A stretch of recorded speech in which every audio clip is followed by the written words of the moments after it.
соолукту бизнес лоббиге айландырбашыбыз керек да. Анан мындан улам сизге так суроо. 18-ден 25 жашка чейинки жаштар арасында ошол кальян колдонуу канча пайыз түзөт? Бул боюнча менде статистика жок. Мүмкүн Минздравда бар, Минздрав жооп берсе, уруксат берсеңиз. Минздрав. Кимиңиздер жооп бересиздер? Азыркы учурда жаныбызда так маалымат жок экен, бирок кагаз түрүндө макул болсоңуздар, биз кагаз түрүндө берели. Жок, бул мыйзам долбоору анализ болду да, туурабы? Анализ болду, бирок бул азыр бүгүнкү күндө көмүскөй болуп атат да. Анан кийин алар 18 жаштан көбүнчө даже подростоктор бар экен, ошо кальян тарткандарчы. Анан статистиканы алар катып бере алышпайт да, чындыкка карагандачы. Это теневая экономика сейчас.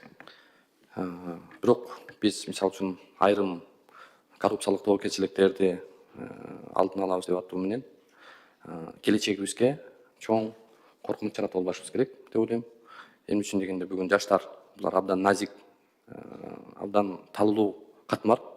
Эгерде биз бүгүн ушуну легалдаштырып, да бул жерде бюджетке акча түшүш керек же болбосо ошол коррупциялык итак бул жерде ушундай айрым мекемелер, айрым мамлекеттик кызматтар үчүн бул кармушка болуп калган деген нерсе менен келечегибизге балта чаап албашыбыз керек деп ойлойм да. Жаштар бүгүнкү күндө демек легалдашса, демек бул пайдалуу эле экен, демек бул ден соолук үчүн коопсуз экен деп мындай эртеңки чоң коркунучту мамлекетибиздин келечеги болгон жаштардын ден соолугун мындай садага чаап албайбызбы?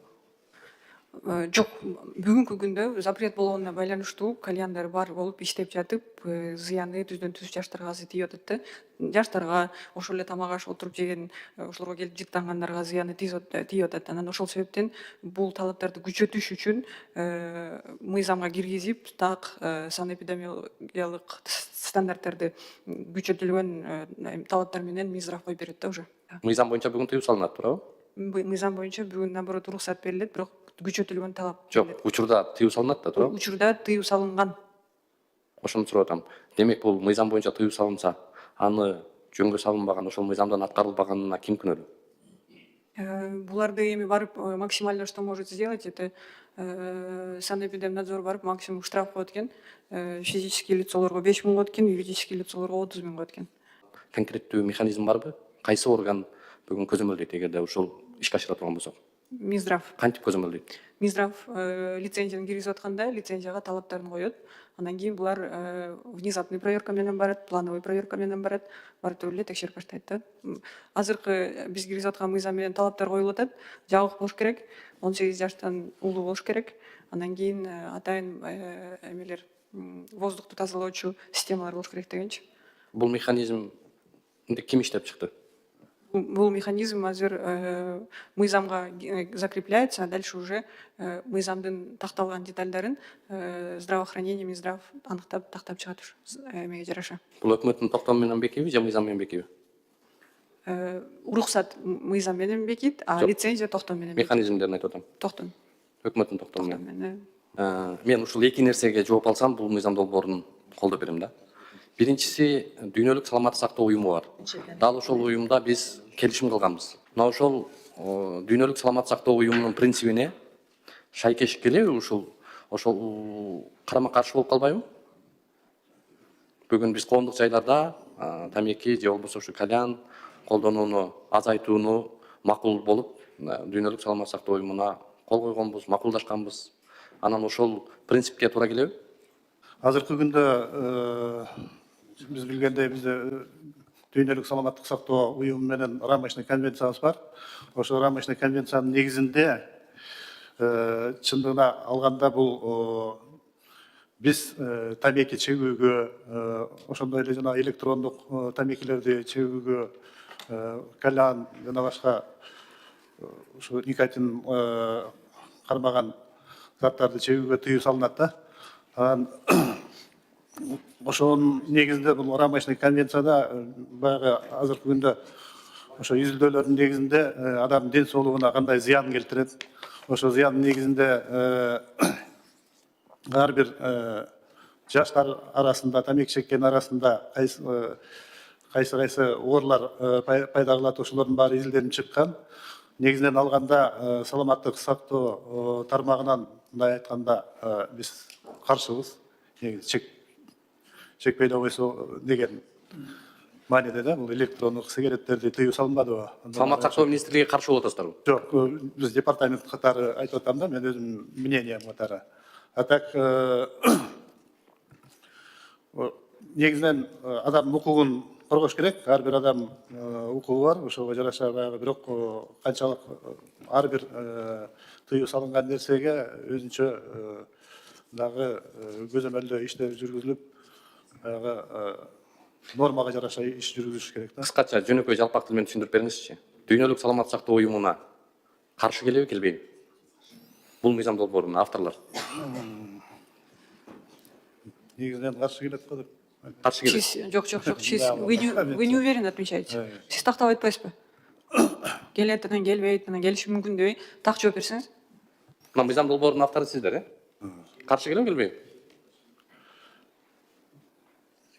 Негизинен конвенцияга каршы деле келбейт. Коомдук жайда да чылым чегүү. Коомдук жайда бизде деле запрещено же. Бул жерде уруксат берилип атпайбы? Жок, мыйзам бар да, мыйзамдын чегинде. Жабылып, анан ошонун ичинде можно. Атайын. Коомдук жай болуп эсептелеби? Коомдук жайдын ичи жабылат, ошондо уруксат берилет. Өзүнчө бөлмө болот ал. Өзүнчө бөлмө жабык, Ал жер вентиляциясы. коомдук жай болобу? Коомдук жай болот. Анда мына ушул мыйзам долбоорунда дагы бир жагдай жаралып атат. Эгерде мына биз лицензиялайбыз деп атасыздар, биринчиси, экинчиси ден соолукка карата бир чара көрүү болуп атат да. Кайсы логикага туура келет? Эгерде мына сиздер бул долбоор менен кыскартууну каалап атасыздарбы? Коомдук жайда чылым чегүүнү. Ооба.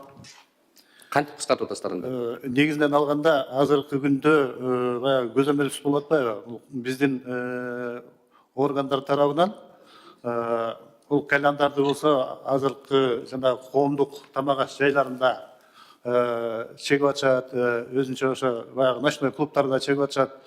Ошолордун баарына биз өзүнчө бир талаптарды коюп, ошол жерде чеккенде башка адамдарга дагы кандайдыр бир таасирин тийгизбеш үчүн ошондой талаптарды коюп атабыз.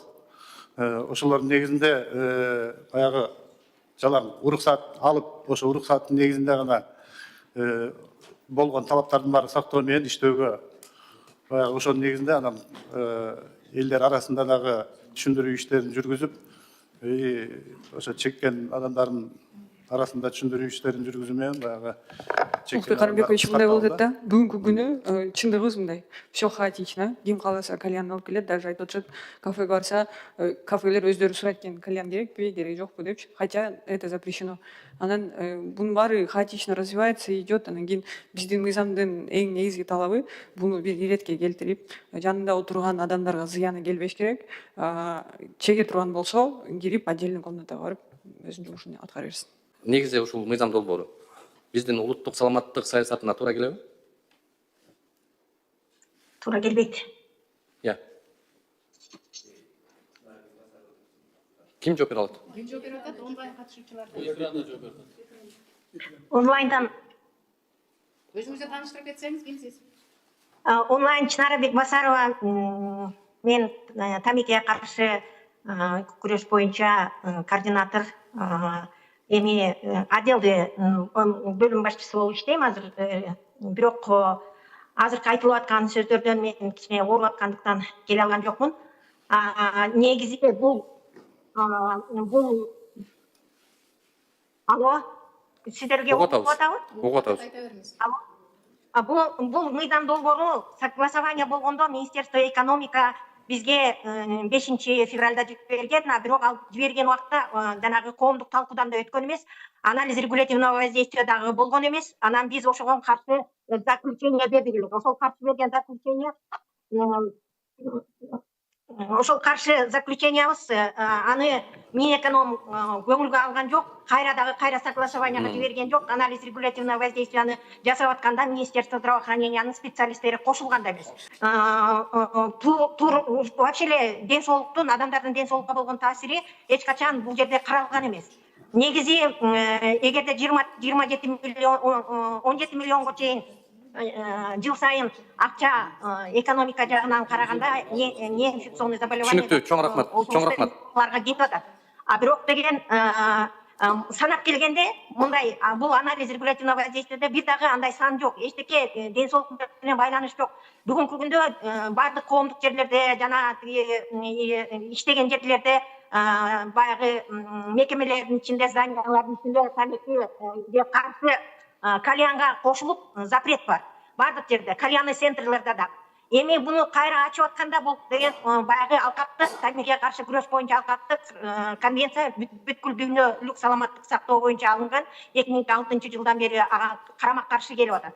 Ошондуктан Министерство здравоохраненияга бул проектке, бул долбоорго каршы бергенбиз. Бирок деген аны кайрадан регламент боюнча кайра согласованияга бериш керек эле, аны кайра деген ден соолукка болгон зыянын дагы кошо санап чыгыш керек эле, андай эч нерсе болбой эле бир тараптуу гана баягы бизнес структуралардын интересине жараша гана ошолорго ылайыктуу кылып жасап туруп кетип атат. Рахмат, чоң. Бул менин как эксперт катары оюм, бул мыйзам долбоору азырынча өтпөш керек. Чоң рахмат, түшүнүктүү. Эң жок дегенде. Рахмат сизге, рахмат. Уктук. Рахмат сизге. Суроома жооп алдым. Мен Эмне токтоп үчүн коеюнчу, экономика министрлиги Улукбек алардын корутундусун жооп эске албады? Улукбек Арбекович, мен жооп берип коеюн. Биринчиден, анализ регулятивного воздействия жасалган, эжеке айткан таптакыр туура эмес маалымат, менин жанымда керек болсо колуңарга карматам. Экинчиден, Минздравга биз сотрудниктерди сунуш бергиле десек, Минздрав берген эмес. Хотя Минздравга тапшырма кеткен. Это был прямой игнор со стороны Минздрава.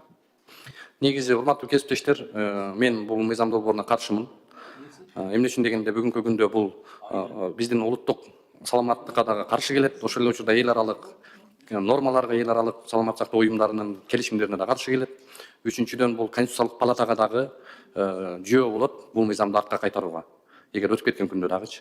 Ошон үчүн мен сунушум палатада дагы эгерде жогорку эмеге жалпы жыйынга чыкса дагы бул нерсени көтөрөбүз, жалпы артка кайтаруу маселесин. Менин оюмча мынтип күрөшпөш, менин оюмча бир экономикалык, бюджеттик кызыкчылыктан бул ден соолукка зыян алып келе турган жагдайды алыс кылышыбыз керек да. Ошого мен бул механизмдин башка жолдорун карап көрөлү. Эмне үчүн ошол бүгүнкү күндө күчүндө турган мыйзам мындай бир сапатсыз иштеп атат. Ал бүгүнкү күндө коомчулукта, реалдуулукта адамдардын жашоосунда пайдасы тийбей атат. Демек ал мыйзамда ошол мыйзамды аткарбаган мекемеде маселе болуп атат да. Ошол мыйзамды дагы да бышыктап, дагы да алымча кошумчаларын толуктап, ушул көзөмөл кызматын катуу талап кылсак, менин оюмча бул нерседен арылабыз. Эгерде биз ошону максат кылып аткан болсок, анан уруксат берип коюу менен бул жерде көйгөй чечилбейт. Тескерисинче көптөгөн жарандарыбыздын ден соолугуна өтө чоңулуктуу жагдай жаралышы мүмкүн. Жогорудагы адистердин дагы жооптору мындай бир маанилүү болуп атат. Коомдук талкууда дагы бул жакшы талкууланыш керек эле, дагы бышып анан комитетке келиш керек эле. Коомчулуктун да пикирин угалы, коомчулуктун дагы бул боюнча көз карашын эске алышыбыз керек. Жалпы жолунан азыркы мен суроолорума жооп ала албагандыктан бул мыйзам долбоорун мен колдоп бере албайм. Рахмат. Кийинки сөз Жылдыз Абдылдайына сизде. Рахмат, Гүлнара Маришевна. Мен да толук кошулам азыркы айтылган коллегамдын сөзүнө. Биз азыркы учурда никотинден алып келген биздин элге болгон зыян канчалык деңгээлде экенин ишке ашырып, ишке толук ашыра албай кыйналып аткан мезгилде кайра бул мыйзам, кайра кальянды күчөтүп, биздин мыйзамдарга карама каршы келип калып атат да. Биз азыр биринчи учурда элибиздин саламаттык сактоосун ойлошубуз керек. Бул кыйратып деле мындай айтканда бюджетке акча алып келбеген мындай нерсе экен. Ошондуктан мен дагы бул мыйзамды артка кайтууга добуш бермекмин. Колдоп койсок, негизи ар ким добушты өзү билет. Мен лично колдоймун. Бул эми негизи ишкерликтик чөйрөдөн тартипке салып коелу деген концепция болуп атат да. Азыр силер каршы чыкканыңарда дагы, башкаганыңарда дагы чеккен адамга барды үйүнөн сатып алат. 2000 сомго аппарат сатып алып каалаган жерине чегет. Тыя албайсыңар.